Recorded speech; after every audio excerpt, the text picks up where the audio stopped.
Well, what's going on? This is our very first ever FBT Young Married Sunday School Snapshot, a video blog to really update you on what you missed this past Sunday, September 1st. I'm Jeff. That's my dog Gator in the back, so just don't pay him any attention. Here's the deal. A lot of you missed Sunday, of course. It's Labor Day, and we're the only country in the world that would honor labor and work by taking a vacation, so it's understandable. But now here's the deal. With this video blog, this is just a review. It's just a snapshot. It's sort of like the emergency broadcasting system. This is a test. This is only a test. In no way does this replace you being in Sunday school.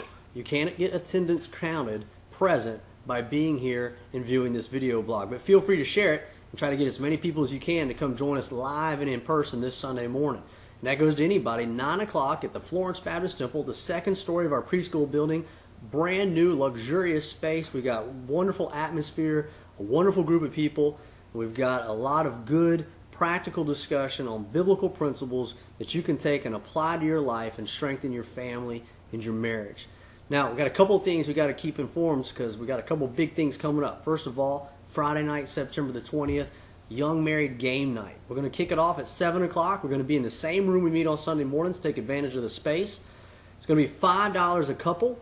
That'll offset the price for our delicious Marco's pizza and drinks that we'll have there. We're going to eat, chill out, hang out just a little bit. Then we're going to play some crazy games. We're going to do the newlywed game. We've had a lot of demand for that. We're going to have some minute to win it challenges. We're going to have gift cards. We're going to have prizes that you can win. You want to be there. You're going to laugh until you cry. We're going to have a great time, and I want to encourage you to invite somebody to come with you. Anybody is welcome, except for your kids, all right? Kids are not welcome. Some events we have kids, some we don't. This one we don't.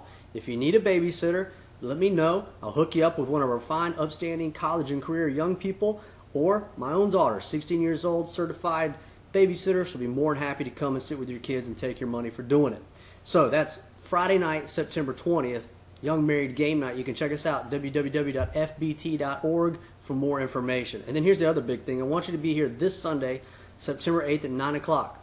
We're beginning a critical series of Bible study lessons on how to have the biblical attitude toward church membership.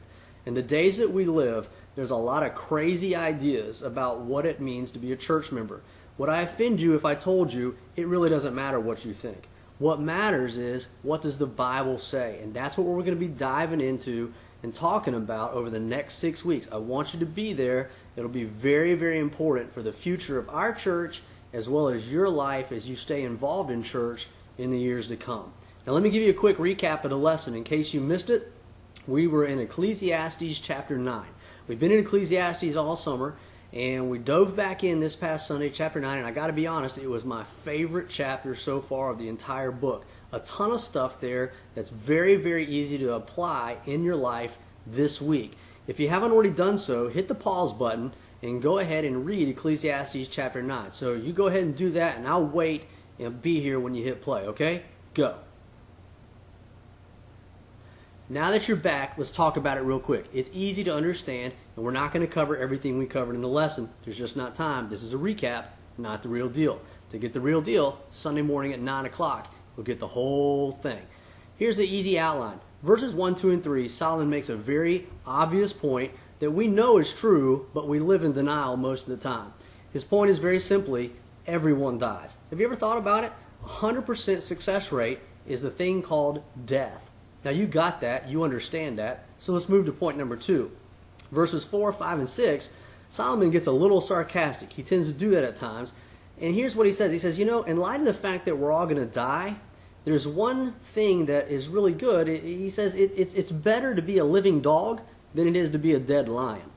Making the point that even though we're going to die, at least while we're still living, we have the opportunity to make the most out of the life that God's given us. We have the opportunity to make not just a living, but to make a life. And then beginning in verse 7, he starts rattling off, almost verse after verse, a number of very practical applications that you and I can grow from. We talked about 4 this past Sunday. I'm only going to hit 1, verse 7.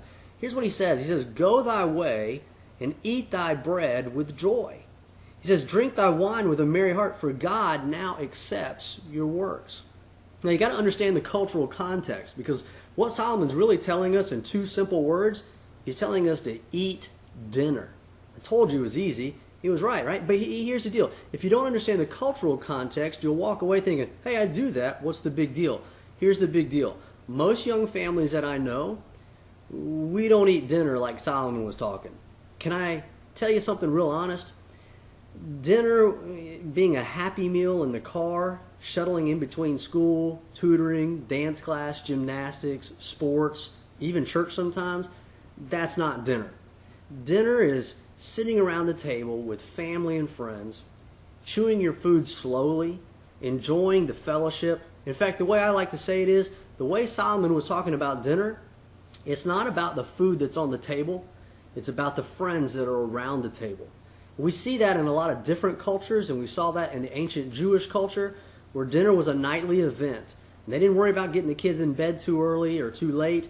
They decided to sit around and not worry about what was coming up on TV, the next episode of Duck Dynasty.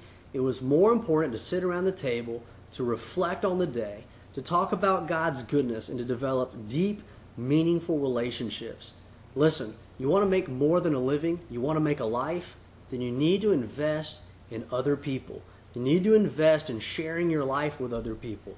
You need to invest in having people over and sitting around the table and laughing and crying and sharing the good times and the bad and sharing about what God's teaching you and encouraging each other in the Lord.